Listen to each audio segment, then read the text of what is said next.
pressure looks good. Doubling up. Roger, roll, Atlantic. Water towers can fly! Yes! Tango Delta nominal. Flight down, feed off. Bring in, feed off. Off. Yikes. You bet. Okay. We don't need any more of these. All right, y'all, you know the drill. It is a morning launch. Let me know if you can hear me, John Galloway for NASASpaceflight here, and let me know if you can see the rocket down there at Cape Canaveral. It's a trick question early in the morning. Don't mean to put you out, but I see a ton of 5x5s in chat over there, and you can see the conditions down at the Cape right now are rather foggy. Low visibility, actually a warning from the National Weather Service that there is a dense fog advisory in effect. So we've got the camera here over with Stephen Marr today, out there at the Cape with Julia, but we cannot currently see the rocket. So we are going to be hanging out here hoping that when the sun comes up in just a few minutes, it's going to start burning through this. But the good news is, if you see the gradient there at the top of the screen, it's actually clear skies above. So the report out there is still weather, clear skies up above the layer of fog. And if this thing takes off, we should see it come out of the fog there, even if it doesn't clear up by the time we go. So we're here to do some Q&A. Joining me in the studio, we should have Gav. Gav, how you doing this morning? I am doing great. I love fog, so I'm really excited to see the fog this morning. How are you? It's our very best SN11 reproduction here, I guess. So Gav is going to be hanging out with me here doing some Q&A. Y'all know how it goes. If you've got questions for us, tag us in chat at NASASpaceflight. Puts it into some cool little software that we've got that we can use to answer some questions.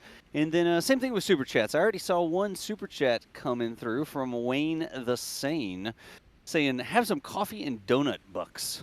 I can use some sunrise bucks here to see if we can burn this fog off, but I don't really know if that's how sunrises work. Wayne, thank you so much for the support so early in the morning.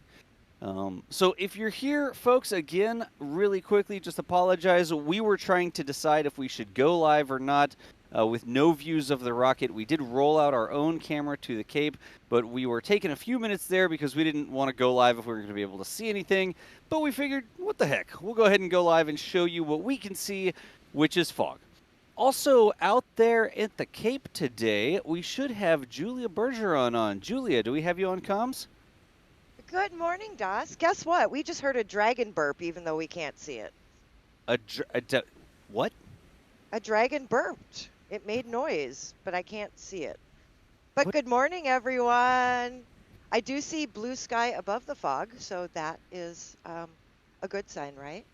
I think so. I mean, up in the upper left-hand corner, we can see some little wispy cloud sort of thing. So it does look like up above the layer of fog. Hopefully we see a rocket.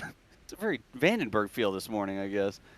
But how's it going otherwise out there, Julie? Any word on the launch? I mean, what's going on today? Well, you know what? I will tell you that if it were not foggy, this is a perfect day for a launch. The waters are calm. There is no wind. Very still day. Temperature's not too bad. Dragon doesn't care about fog, so no putting scrub in that there chat, y'all, because Dragon don't care if it's fog.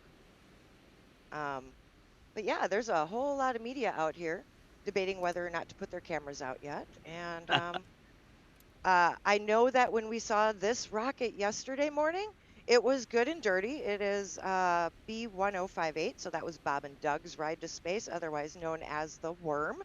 Let's see. This will be its 9th flight, and the fairings, one half has flown 2 times, and another half has flown once. So all but really that second stage is good and dirty and waiting to hopefully be recovered on. Just read the instructions, which I'm sure that Gavin can talk a little bit more about.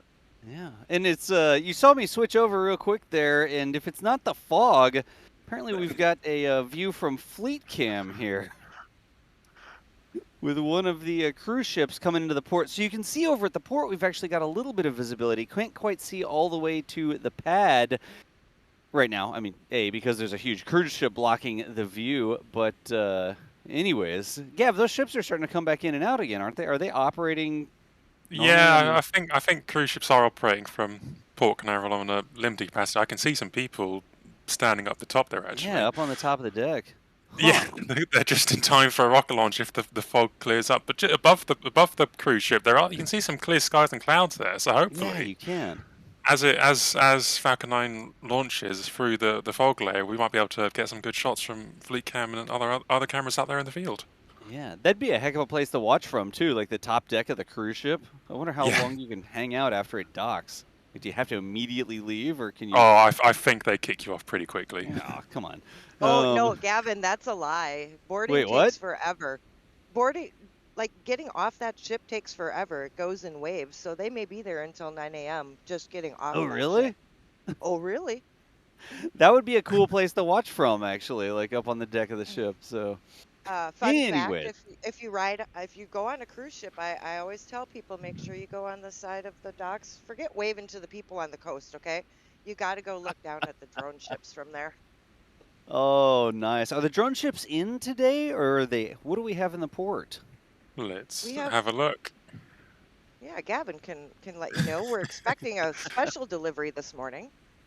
We are, at the moment in port, currently blocked by the enormous cruise ship. There is just a single SpaceX ship, Ghost Searchers, over there in the background. Apart from that, the entire rest of the fleet is currently offshore. But as Julia says, we are expecting a special delivery in the next couple of hours. Go Navigator is bringing back the Crew 2 Dragon capsule that splashed down in the Gulf of Mexico earlier in the week. When that returns, we might get to see it on Fleet Cam. It depends where they take Dragon into. If there's a rocket launching at the exact same time, we might want to prioritize that. It just all depends. Luck of the draw, really. Good deal. But you can see, y'all, it looks promising. I mean, we got the blue skies up above, like we can see those clouds in the background. The fog can burn off, and like Julia was saying, the fog not a major constraint for the launch there. The Falcon can take off through the fog. Also, the winds seeming really still there. Not seeing any precipitation or anything like that. Is fog precipitation? I think it is. Anyways, not seeing any rain or the sort of storms and lightning, that sort of stuff that may affect a launch. And the fog, even if technically... Chad, help me out. Is the fog a type? I think it is a type of precipitation, like technically. But anyways, it looks like it's good here. Haven't seen any tweets or updates from SpaceX saying that anything beyond it going. What's up? Well, we are looking promising. I just heard in the background on the comms net that we are go for propellant loading. So that is a reassuring sign. Excellent. So SpaceX continuing on there at T-minus 30 minutes. Now switching back over here, you can see, well, you can't. You can see some bushes there in the foreground, but Steve has pointed the camera based on that Falcon burp that they heard earlier, sort of in the direction. They're not even exactly sure which way the pad is right now. They know a general direction, but we can't even zoom in on where the pad is supposed to be. So we're going to continue standing by. Again, if you're just joining us, it is a launch of Starlink this morning. 53 Starlink satellites going out of the Cape on a Falcon 9. Running through the team again really quickly. I'm John Galloway for NASASpaceflight. Been a while since you've heard my voice on the stream, but I am joined today by Gav Cornwell. How you doing? Yep, continuing to do good. Looking forward to getting a launch this morning after we were let down yesterday. Fingers crossed. And then out in the field, we've got Julia Bergeron. Julia, how are you? I am wonderful, and good morning to those who have joined us. Excellent. And then also, not on comms right now, but out in the field, running the live stream camera for the first time. We've got Stephen Marr. Won't ask him because I know he's listening in, but is muted on the mic. But this is the first time he's operated the live stream camera for us. Of course, he's operated tons of cameras out there as one of the NASA Spaceflight launch photographers, but he is actually running this live stream camera while doing the first live track today. So massive thanks to Steve and Julia for rolling out there to get video of the launch for us. And let's see here. See if I can't run through some questions this early in the morning. Neil Miller, what are the 4 white towers for? I think they're clouds. You can't really see them, but we can imagine. What are you talking about? What white towers? I don't see any white towers. The standing joke on the launch tower, not the launch towers, the lightning catenaries out there, the towers that attract the lightning. Instead of having any lightning coming through the area hitting the rocket, of course, we can't see them right now, but they're there. You just have to believe. It's like bacteria. What's the launch window for today? Did we ever get an official, like, to the second launch time? I don't think we did. I didn't see that come through, but it should be slated for launch. What is it? 7:19? I've seen Instantaneous launch window, yeah, 7:19 a.m. Eastern. 7:19. And then I saw one that was 7:20, so is it like 7:19 and 50 seconds? A lot of times we'll get that instantaneous, the window, not the window, I guess, the time that says this many seconds, exactly when we're going to go. Don't have that, but it's in the 7:19 time, if I'm not mistaken. So coming up at T-minus 27 minutes, 6:51. I think that countdown clock is correct, so that we are coming up on, hopefully, them marching towards the launch. We'd be coming up on the 20-minute vent here, which we won't be able to see, but that's okay. If this rocket launches, we'll be able to see it because you can see, again, the blue skies up above. Gonna grab some super chats, and Gav, if you could grab some more questions out of the queue so we can do some Q&A. Yes, I will run some super chats while you do that. So here's Philip Moyer saying, fog cold, coffee warm, have some coin. Thank you, Philip. We appreciate the support. Rough Rider Show coming through saying, Gav, where's Dragon at? Good morning, Gav. Good morning, Rough Riders. Long-time fan of the show. Go Navigator is currently sort of east of Patrick Air Force Base, and they should arrive at Port Canaveral with the crew to Dragon in about 90 minutes' time. About 90 minutes' time. Excellent. And so that's what you were saying, Gav, about it coming in, like it may be a little bit after the launch? Yeah, luckily it doesn't look like it will conflict, so we'll make sure to spin fleet cam around if you tune in over there, and we should get to see it. But yeah, the Go Navigator team, recovery team on there, and the Dragon will have a fantastic view of the launch this morning. Excellent. Unlike our fantastic view of the fog right now. At least that bush is in focus in the foreground. Like, it's a very nice bush. It is.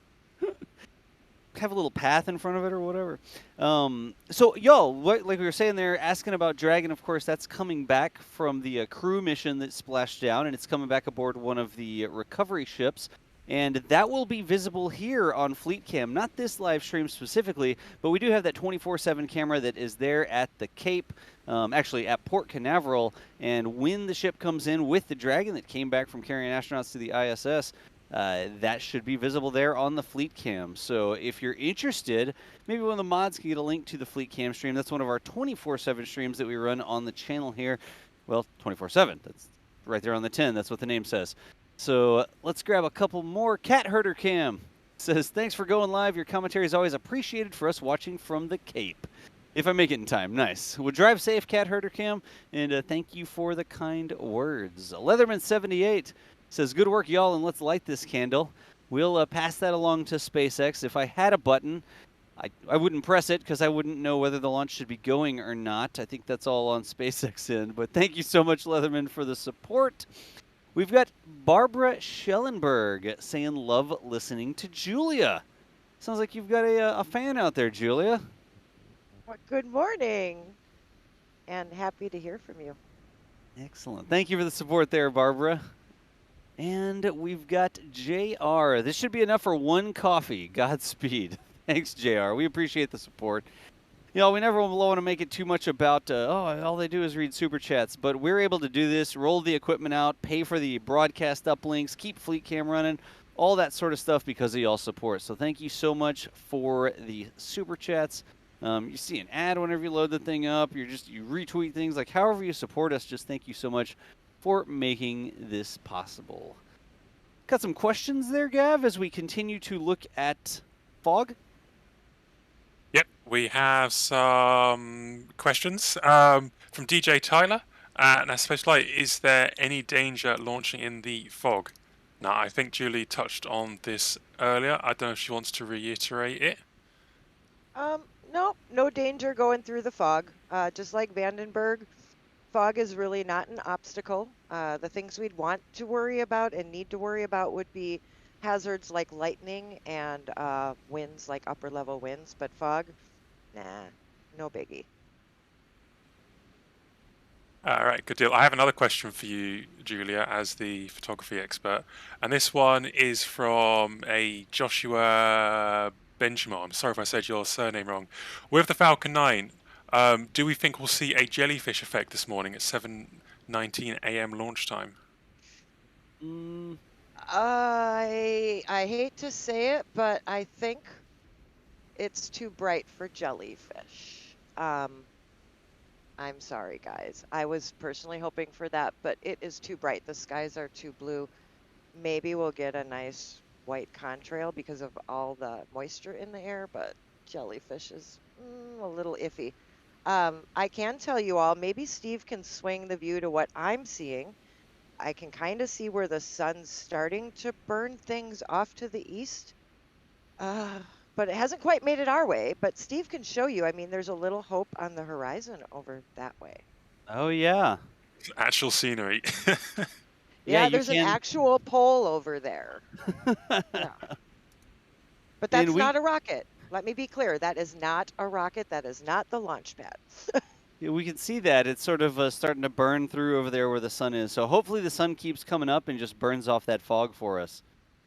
Excellent. Again, y'all, if you got a question for us, we're here doing Q&A coming up on T-minus 20 minutes, where we would normally see that big T-minus 20-minute vent. No visual on the rocket this morning out there at the Cape, a foggy morning, but we don't expect that specifically to hold up the launch. So got some Starlinks going on a Falcon 9 coming up in just about 21 minutes. If you got questions for us, tag us in chat at NASASpaceflight. Gav is going through the question queue there, and we'll continue to do some Q&A and relay any pertinent information as we wait for the launch.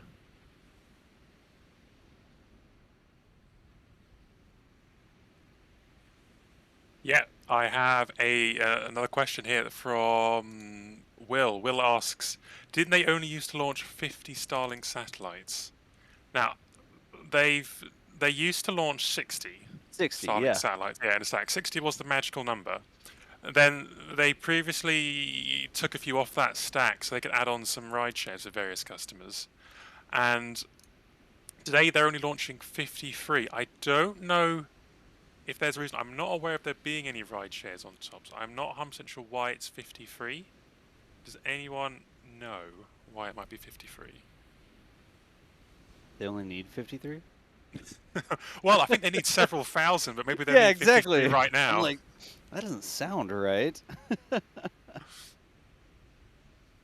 Yeah, I'm not exactly sure. I didn't see what the reasoning behind 53 versus 60. I don't think SpaceX has said normally it's a lesser number because there's ride shares, but there aren't any ride shares that we're aware of going up today. It's a bit of a mystery. Yeah, interesting. But another question, which is sort of my bread and butter, from SFC Spaceflight Complex. Gav, where is the crew-free booster? The crew-free booster, which landed on a shortfall of gravitas earlier in the week. Now the week has flown by. Yeah. That is coming back to Port Canaveral.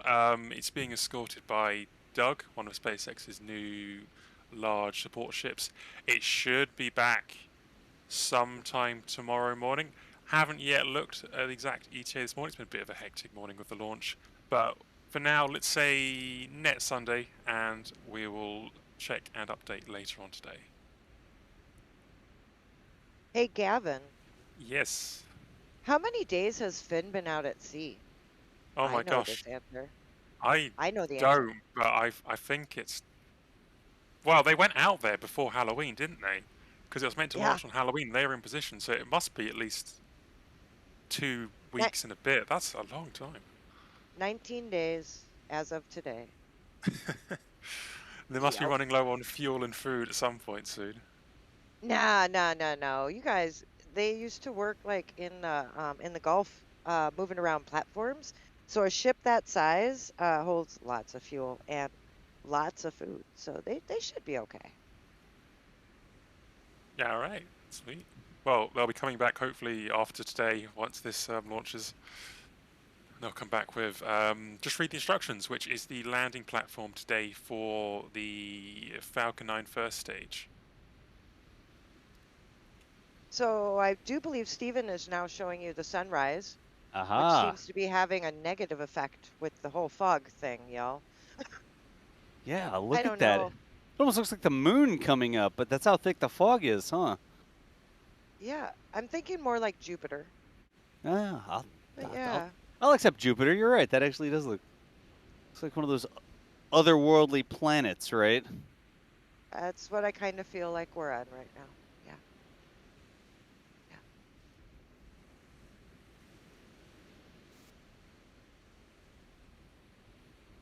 All right. How we doing on questions there, Gav? I'm searching through, but there's a few super chats if you want to roll through those. Yeah, got him, got him. Hey, Smooth Juice, thank you so much. Says, good morning, Team Space Dad. What's your opinion? Maybe you're asking me. Says, what's your opinion of the static fire from yesterday's Starship? Smooth Juice, if you were saying DOS there, I'll go ahead and give that a go. We did see a 6-engine static fire, and we got confirmation from Elon replying to a tweet from Chris B that it was a good static fire. There were reports of Elon walking down the street sort of doing a fist pump, so I think that it sounds like it went pretty well down there at Starbase yesterday. What's next? Are they going to try and do that again? Are they going to move to the booster? Are they going to start moving things around? We know they still have a ton of work left to do. We haven't seen any major actuation of the chopsticks, the lifting arms that are supposed to actually stack the rockets. So they can't put the booster 4, onto the pad for a static fire until we see those things start to move around. You can't static fire the booster until you actually get it on the orbital mount.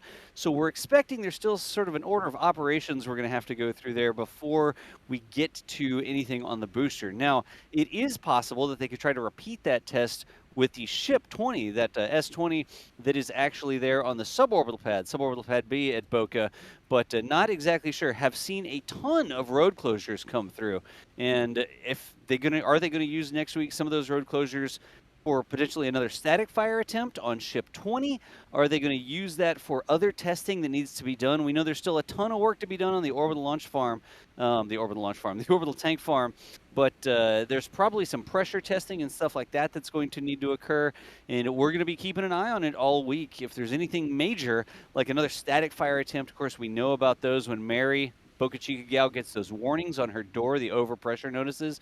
If she gets one of those, I guarantee you will hear it first when she tweets it out. But we'll be standing by, and if there's something interesting going on, you'll see it.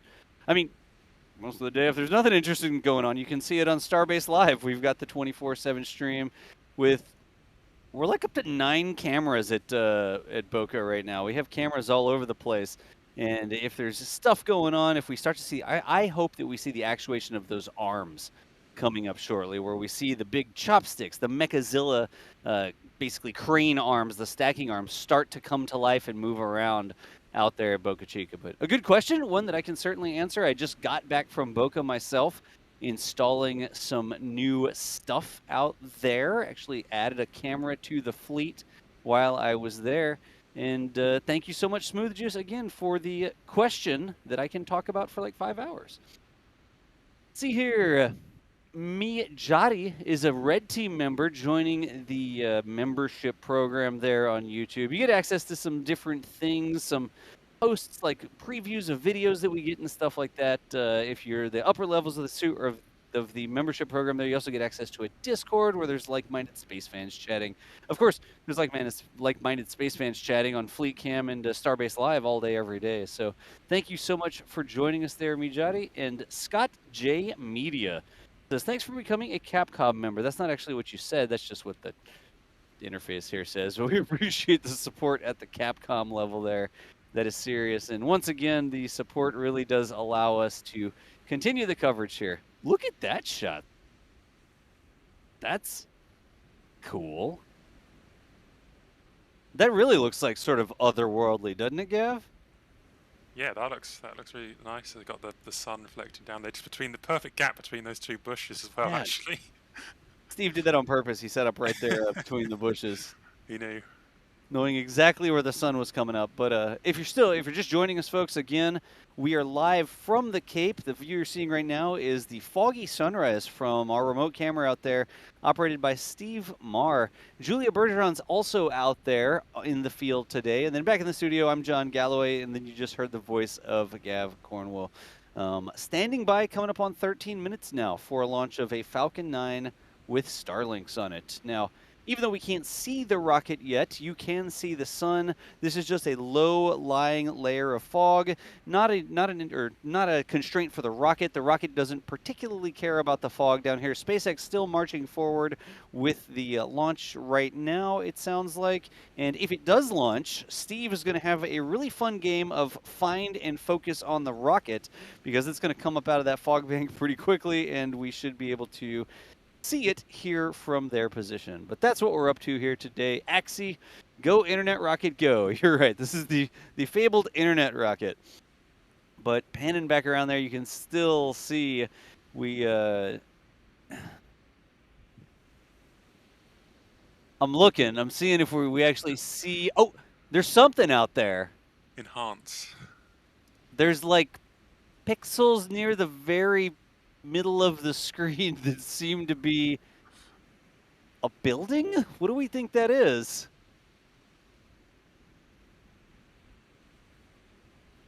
I know I'm not crazy. Chat, you see the building. Like you can see a little thing in there, can't you? Almost positive that there's something to see in there. I don't know what pad that is. Is it the VAB? Watch, it's going to be like a shed or an outhouse or something. It's a pale blue dot, yes. They do see it. Okay, chat does see it. There's a thing. It's hard to say what it is. But we'll see. Hopefully in the next 11 minutes, the fog burns off even more, and we will see what emerges from the fog. A big building like that with a big side, it really makes me think it might be the VAB, the VAB. Sorry, NASA folks who always get onto me for saying VAB, but I played Kerbal before I talked to people from NASA. So we'll see what the sun can burn off for us there as we peer through the fog. Let's see here. Paul Leopardi says, what is a dragon burp and how can you have one without a dragon capsule? I think what we were talking about there was some sort of venting. Julia, what did you hear out there again? Was it a GSE noise or something, or? Well, you know, it kind of sort of sounded like when we scrub and there's a vent, but it wasn't that because there wasn't fuel yet. So it must have been maybe some of the ground systems equipment. Okay. So I guess a burp is like a purge. Gotcha. The building, perspective is kind of weird here because I am torn between the building that you were calling the VAB possibly being the Spock over closer to 41, but until I see more of it, I'm not sure either. Sorry. I think we can see pad 40 on Fleet Cam. We're starting to see the tops of the lightning towers. That's cool because, I cannot for sure tell you that there's a rocket in front of me. Look, there's the rocket. I can see the white fairing of the rocket. The sun shining. Yeah. Oh, so it is, folks. As we expected, the sun is burning off the fog. You can see there just in the middle the Falcon 9 standing vertical out there between those 4 lightning towers off in the distance. And hopefully the fog continues to burn off. We get more and more view of this. I think this camera is a little bit higher up and further away than they are out there at the Cape. But I would be surprised if Steve and Julia don't get eyes on the rocket here shortly as well. So again, coming up on 9 minutes now, less than 10 minutes before the launch. Even though we don't have eyes on it from our one camera, we do see it from Fleet Cam there just in the middle of the screen on the right-hand side. And the fog is continuing to burn off. So if SpaceX is good to go here, hopefully we get a launch in just a few minutes. Grab a couple more questions if we could. Gav? Yes, absolutely. So, question here from Mandy Monday. They say, will this be the last launch of Starlink this year? And the answer to that is no. SpaceX has at least 1 or 2 more Starlink launches on their manifest from the East Coast, and I believe there is still that one Starlink launch from Vandenberg that was scheduled for, I think it was October, and there was like a complete stand down from that, and we've not heard anything since. So I'm going to assume that's still going. So at least 2 or 3 more Starlink launches from different launch sites on the cards for the rest of this year. Gotcha. All right, and let's have another look at what we've got here. Yeah, here's an interesting question from Lego Mindstorms. Can Starlink be launched with Dragon spacecraft, at least a small amount by ride-sharing?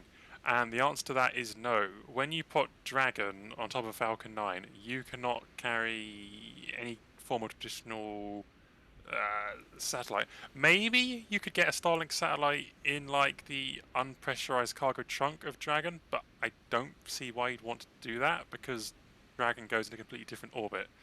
The answer is no, you can't put Dragon on top of like a Falcon 9 fairing. They're completely different parts of the Falcon 9s. Those don't blend. And let's see if there is any other questions in the queue. Let's have a look.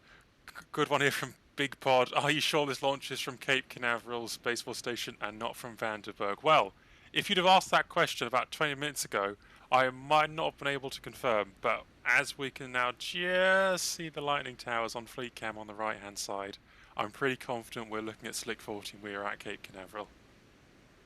And I'd be surprised if Steve and Julia, I wonder if they don't see... Oh, wow, look at this. I do not see it yet. Gosh. That's the shot. Look at that. What? Borrowing a feed from SpaceX here, there is a very cool shot of the low-lying fog, sort of wispy fog there, but 6 minutes before the launch, still looking good out there. Huh? That's reminiscent of the shuttle picture when they were moving to the pad. That's pretty cool. And we have identified that the building that we can see is not the VAB. Okay. It is definitely the Spock. And I can see the very tippy top of Slick 37, where Delta would normally be staged. It's slowly, the marine layer fog is coming down. I see more and more trees on the horizon there in our view on the left-hand side, so hopefully we get an eye on some lightning towers. Where are y'all at today, Julia? Are y'all at the causeway, or are you at... Where are you? We are at the ITL causeway right now. The ITL causeway, okay. Yeah. That's why it's kind of funny we can't see it, because we are literally as close as we can get to view this rocket. That spot's like 3... How far is that from the pad? Maybe 3 miles top?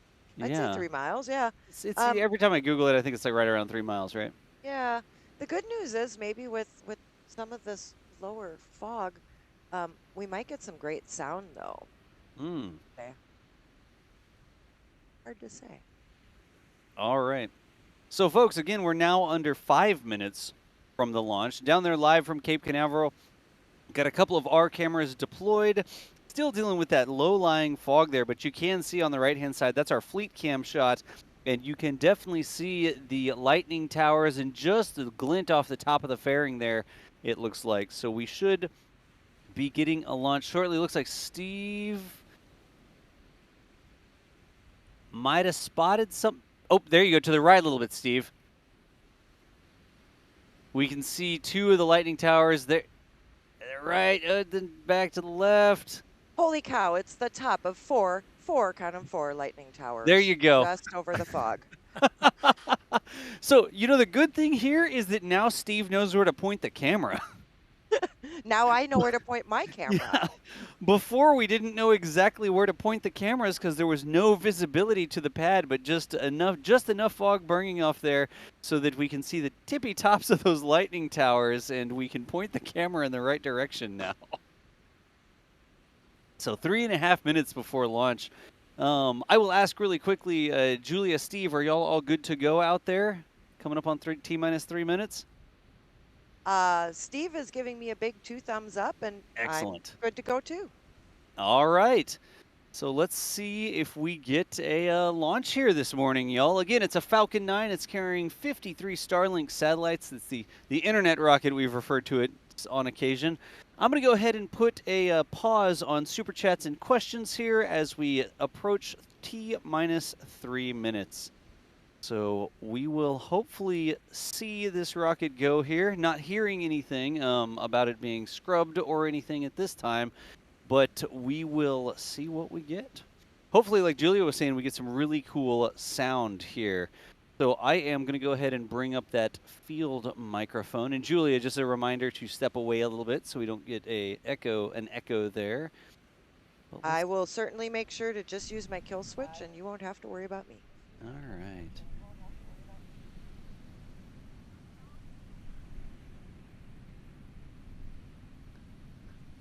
Just come on, sun. Like the towers look more and more obvious. We're so close. Yeah. That actually looks really cool. I like the sort of, it gives it a sense of distance or scale, how those things sort of rise up above the mist. That's going to be a really cool shot if that thing comes. Like you don't see the rocket, but then all of a sudden it comes out of that fog bank.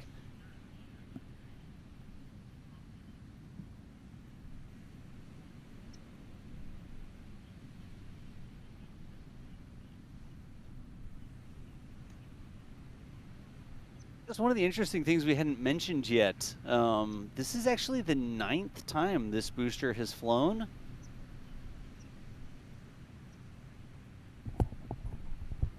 Maybe trying to set up a Ferris Bueller reference there, but that's okay. I can't name all the other 9 launches. If Chris G were on, he could probably rattle off the other 9 launches, but too early in the morning for me to do that. I know it started with Bob and Doug. I'm pretty sure it involved at least 4 Starlinks in between there. My memory does not serve me well. All right, so coming up on T-minus 60 seconds now, y'all. 60 seconds, it looks like.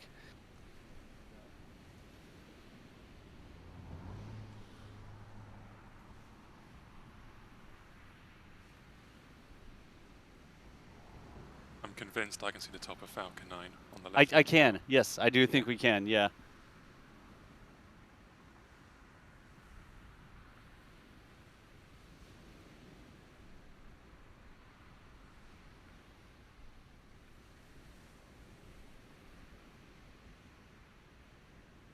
So coming up on 30 seconds, here we go.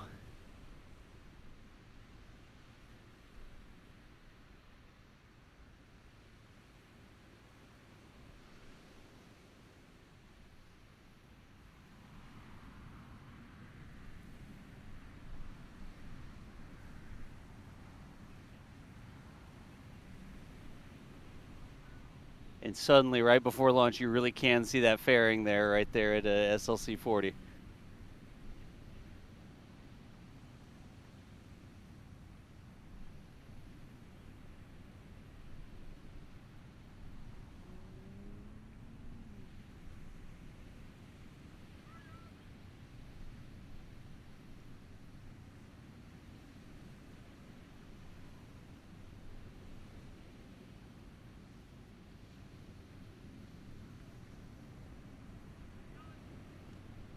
And there we go. There is motion on the Falcon 9 coming out of the fog. Look at that.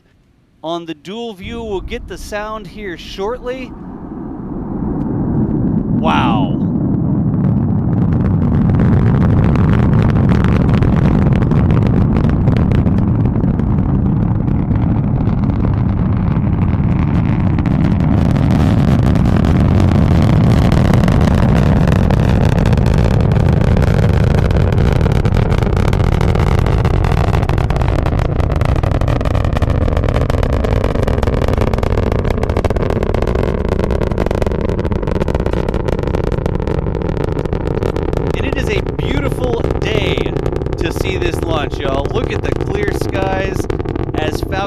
pitches downrange, carrying those Starlink satellites. I'm talking as loud as I can as you hear the engines, those 9 Merlin engines ripping the atmosphere apart there. Falcon 9 continuing to ascend and pitch downrange with a successful liftoff from SLC-40 there. Going to start getting the vapor trail as it goes through max Q. That's the maximum dynamic pressure. When all of the forces on the rocket sort of added together. Look at that. Steve, excellent job there on the track.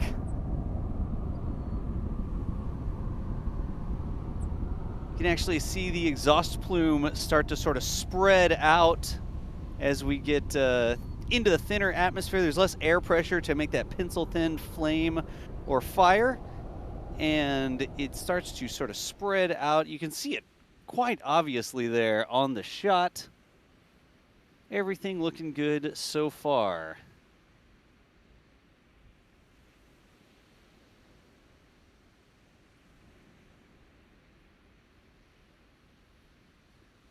Got the onboard camera there, courtesy of SpaceX, and you can really see the exhaust plume starting to spread out there. Instead of the fire just going straight out the back of the rocket, actually spreading out to the side. There's just no air pressure there to hold it together. Julia, how you doing? Do we have you back on comms? I'm back on comms. That was a beautiful sound today. Yeah? Did you feel like the fog enhanced the sound, or? Still trying to keep eyes on it. Unfortunately, we will not see anything like a first stage. Yeah. We should be coming up on Miko here. The exhaust plume will get a little bit of a... It was Yep. just a little bit different, lower rumble. Not longer, Interesting. though. It did not go on longer. And then you can see Miko, the main engine cutoff there on the first Steve, still have stage. it for ya? Steve has it there in the very middle. Steve is still tracking it. We've got the SpaceX views as well. The Starlink satellites, you can see the grid fins deploying. There was the fairing that just went.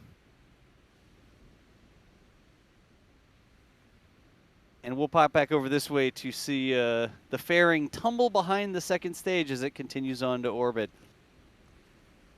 So the booster, of course, will be attempting a landing out there in the Atlantic as the second stage continues on, carrying those 53 Starlink sats to orbit. We've got a little bit of time here. We'll have an entry burn from the booster on the left-hand side. It's just orienting itself. The grid fins, not giving it very much control right now. There's just not enough air up there for the grid fins to really give the rocket any control authority. So you can see those little puffs of the cold gas thrusters. On the left-hand side, you'll see little puffs on occasion. I should make a psh noise. But those cold gas thrusters are going to help scoot the rocket around, just getting it oriented for re-entry. The booster on the left-hand side. And the engine bell on the second stage, that's that Merlin vacuum optimized engine on the right-hand side. You can see some of that thermal insulation sort of crinkling there as it continues to move on its way to orbit. And by the way, Gav, if I might say, excellent track with fleet cam there. Yeah, I've never done that before. That was fun. That was good. It looked fantastic. We usually go full screen on one camera for liftoff, but I left it with both cameras because you were both tracking it fantastically. You can add a rocket tracker to your resume. Yeah, absolutely. I respect you having the confidence in me to do that. No, it looked fantastic. It looked great. Good job. So, team, I just want to let you know from the press site, we are being told that we are going to have to wrap it up on our end with that live view. All right, so we'll hop over there real quickly. Of course, as it continues on to orbit, I'm going to hop and show you our very favorite view on launch day. It is a launch pad that does not have a rocket anymore out there at the Cape. The 4 towers, the 4 Lightning towers still up. But the rocket is on its way to orbit. That's my favorite view on launch day, is sort of the joke there. So Steve, Julia, y'all go ahead and get on packed up. Thank you so much for rolling out this morning. And we will continue to watch the progress of Falcon 9 on its way to orbit. All right. Thank you for having us, guys. And stay tuned once we get off base. I think I got a few pictures to share. All right. Y'all have a Sounds good morning and enjoy the show.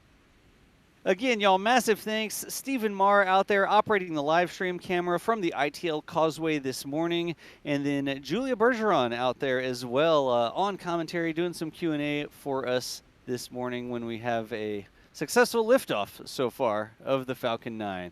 And Steve, yes, you're clear.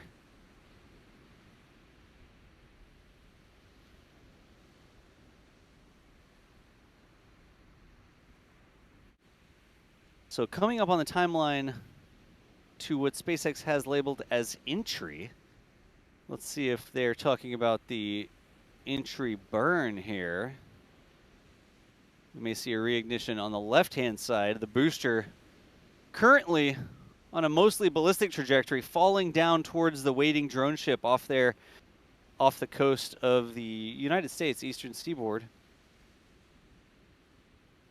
This one went north, didn't it? Yes, It looked northeast. like, yeah, it looked like I said that, and then I was like, wait a second, did I say that right? But right there is the entry burn, the Falcon 9 booster using the supersonic retro propulsion. I wonder if SpaceX has ever actually said that. I know some fans like to say that. It's supersonic retro propulsion.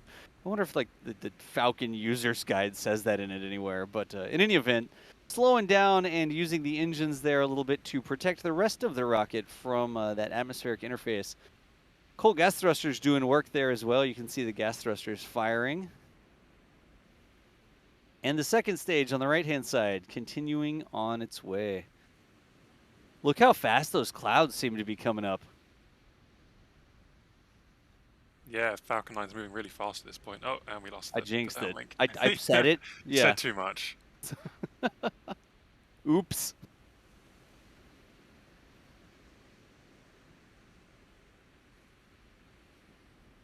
So coming up next here, we should see, hopefully, we reacquire video signal from SpaceX there, and they get us some video of the booster. I did see a glimpse of the drone ship earlier.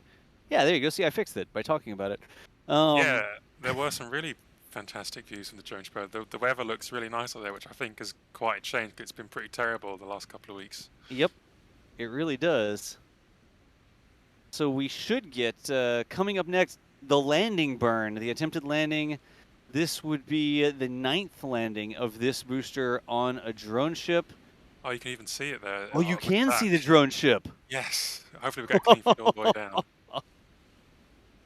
That's really, the drone ship's really Look rocking at there. that. That is amazing. It's a good thing they painted it. Oh, we get a couple hiccups. But we still have the feed from the drone ship. No, he lost both. No. Jeez. Wait for it. Let's see if we reacquire that feed and suddenly see a rocket. Come on. Oh, back to the second stage. We'll see if SpaceX is able to cut to a feed. I don't understand why they don't just spool up a feed from the support ship, Gav. How far away is the support ship? Oh, that like 10 kilometers around, but there's a whole load of complicated ITAR restricted stuff that means SpaceX won't tell us why and how their video feeds work on the drone ship. But if you know Jamie on Twitter, she is I think she's like the principal video engineer or something like that at SpaceX. She can't really talk about how the drone ship cameras all work. Yeah, it's all restricted. Yeah. But she says it's not a simple solution. It's very complicated. So there's lots of good reasons why that wouldn't work. I'm sure they thought of everything. Yeah, it's interesting because we always hear, oh, it's the Falcon and the disturbances that are causing the interference when it lands, but that wouldn't be the case on the support ship that's 10 kilometers away. So I've never figured out why they don't just put a camera over there as a cover cam and just cut to that. Some level of tracking shot from a distance would be good. Yeah. And we've seen I'll SpaceX. ride along. I'll go out there if they need. I'll handle So it. would No big I. deal. We've seen SpaceX has released some like phone video footage from support ships in the past for video montages. So they do have the shots. They're quite good. Here we there go. It is. There it is. I wasn't worried. So a brief glimpse there of the booster successfully touched down on the drone ship out there in the Atlantic for the 9th successful landing. That thing has taken a second stage to space and landed again successfully 9 times. That is a lot of rocket launches for a single booster. Yep. And so shortly here, we should have a deployment using the little flip maneuver of the Starlinks. Looks like we're going to get a feed of some water. Looks like one of those water cannons on the drone ship. Firing up to cool down the deck, I guess. Maybe trying to save the paint job? I'm not sure. I think it's to cool down the deck, but I'm not sure if we're 100% on that. I mean, if I certainly not 100%. Yeah, yeah. I think it is just to cool down. Obviously, you just had a rocket land on your Land deck. on it. I Yep, think yep. it's to keep it cool because obviously you're stressing out the surface of the drone ship a lot as you land on it. So you're kind of like reducing the shock. Load. I'm no Yeah. materials engineer, but I think, yeah, you roughly know what I mean. Yeah, typically the way it works is it takes energy to actually convert that water from liquid format to steam, right, to gaseous format, and the energy that's expended is pulled out of the rocket exhaust, is pulled out of the flames of the rocket, basically. And by using that energy to flash the water to steam, that's energy that doesn't end up soaking into the deck, affecting other equipment, reflecting back up. Of course, they don't have it on during the landing there, so maybe they're just sort of using that as a cool down mechanism to make sure that the deck paint job is secure. Yep. And all sorts of other important things.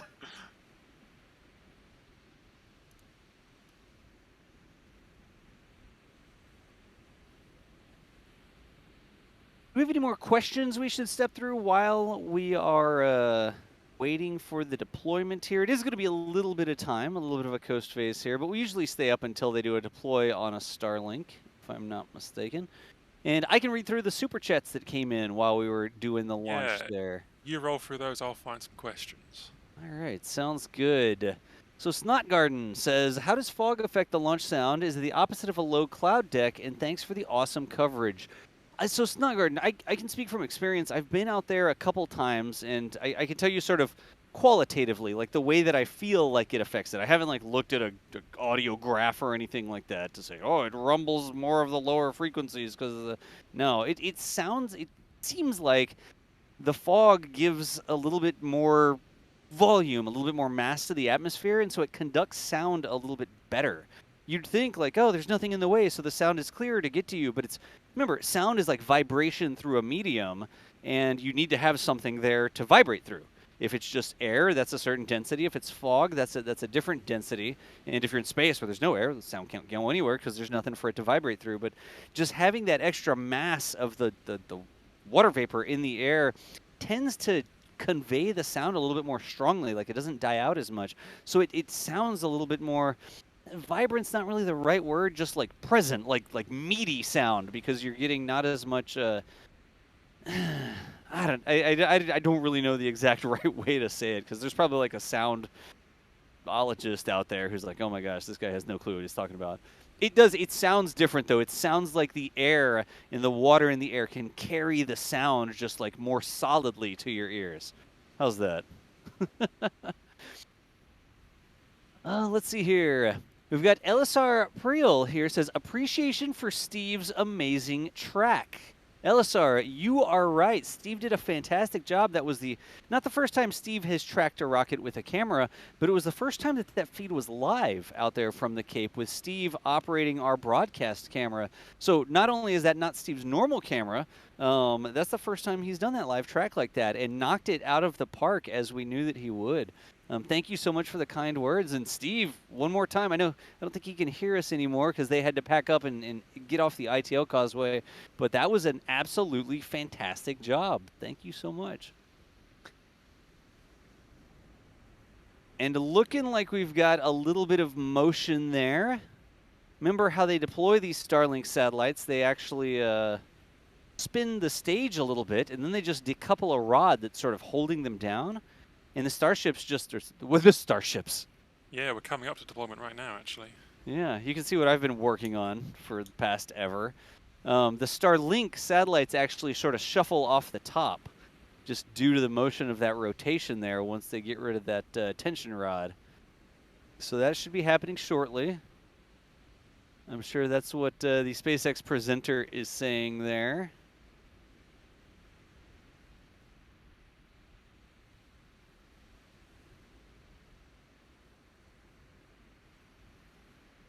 Don't make a liar of me.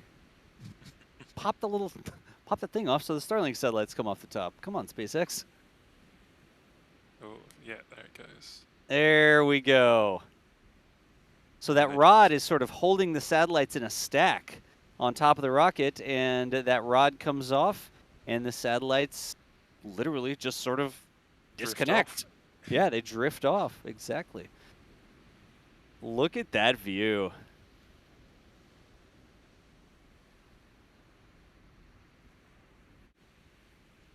I'll continue to say SpaceX has definitely spoiled us with the on-camera rockets.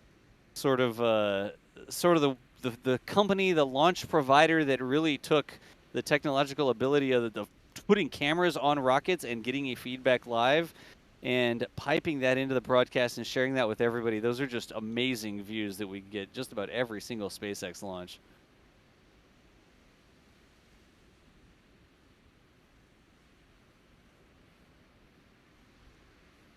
And so it looks like we have lost the feed from SpaceX there. And that marks what looked like a successful deployment of the 53 Starlink satellites off the top of the second stage there. So that looks like that may be coming up on the end of things. All I've got is fleet cam now, Gav. Let's see if we can't get that pointed back over towards a SpaceX-related piece of equipment. I'm all over it. Excellent.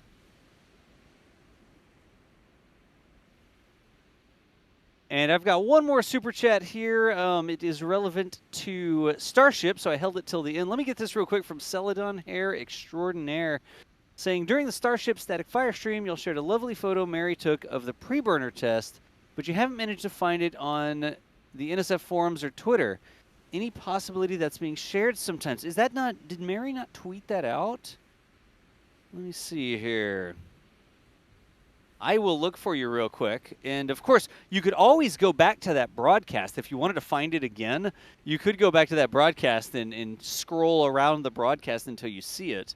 Because we know this is, we save the VODs, right? But let me see real quick if we don't have that photo of the pre-burner test that we saw out there. I see alert notices, but I don't actually see that on Mary's Twitter. I'll ask about that. I can ping people in the back channel and see if that photo is going to end up somewhere. Oh, and here, we actually have it here. That way I can show it on the screen here. Thank you, Gav. I will make it easy for you, Celadon Hair Extraordinaire. How about we just show it? I am stalling for a second. Right about. I'm clicking as fast as I can. You'll have to excuse the croppings. Almost got it. There we go. I just did it real fast, but there is Mary's photo of the pre-burner test out there from Starbase yesterday. Of course, the pre-burner test is where they run fuel through the engines. They actually ignite the fuel, but they do not create thrust from it or any appreciable amount of thrust.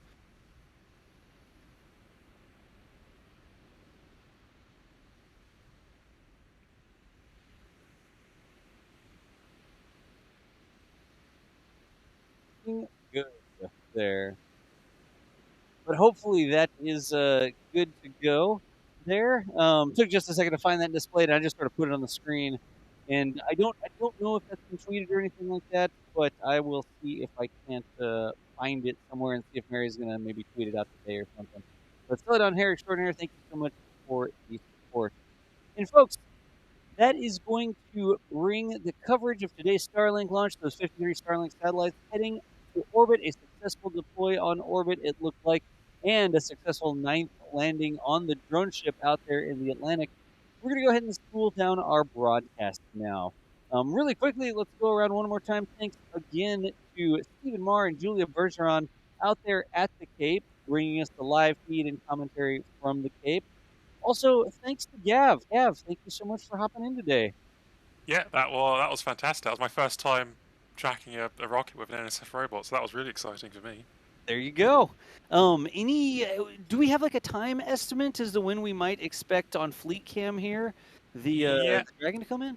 Stay tuned to Fleet Cam. I reckon by 8:20 a.m. Eastern, which is about 40 minutes from now.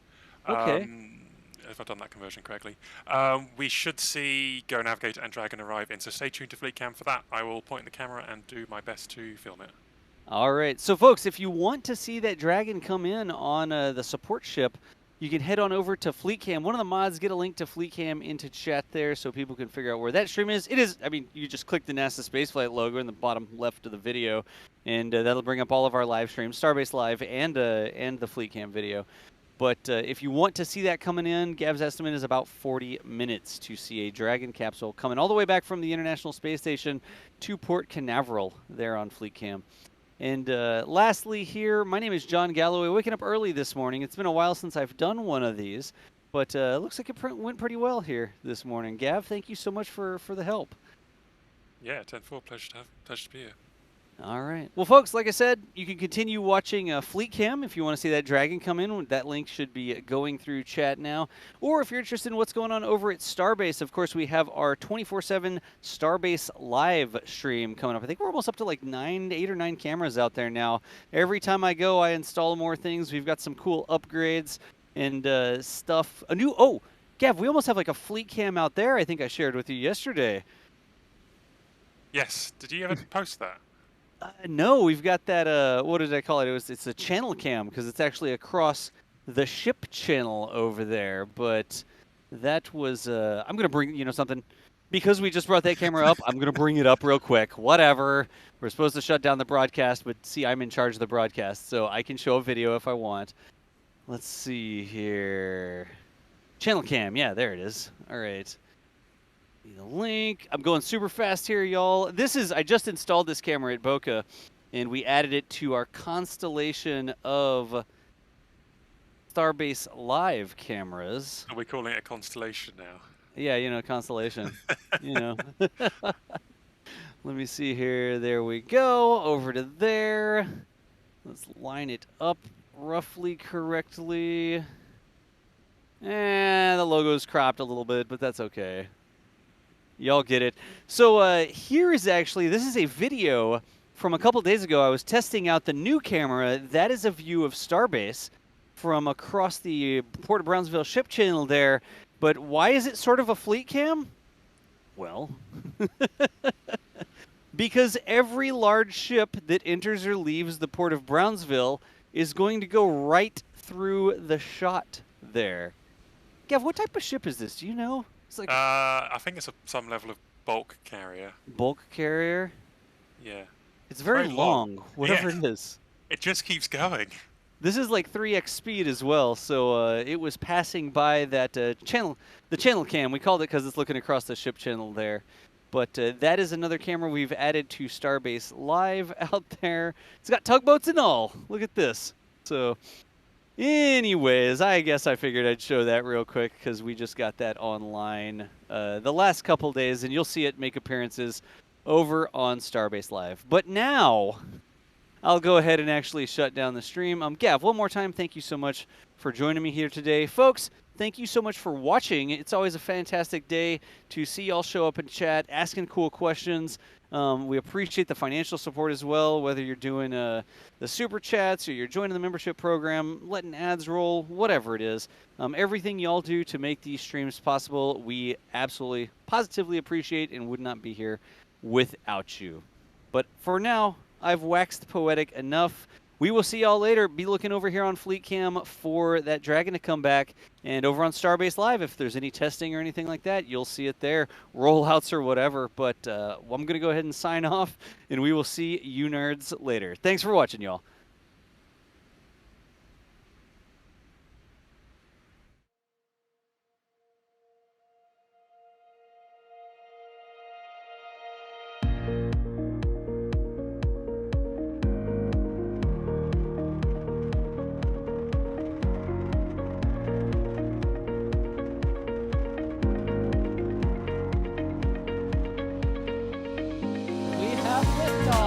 Propulsion continues to be normal. terminal. RCP chamber pressure looks good. Toggling up. Water towers, fly! Yes! Echo Delta nominal. Flight down, SE off. Say again, SE off. Off. Yikes. You bet. Concur. We don't need any more of these.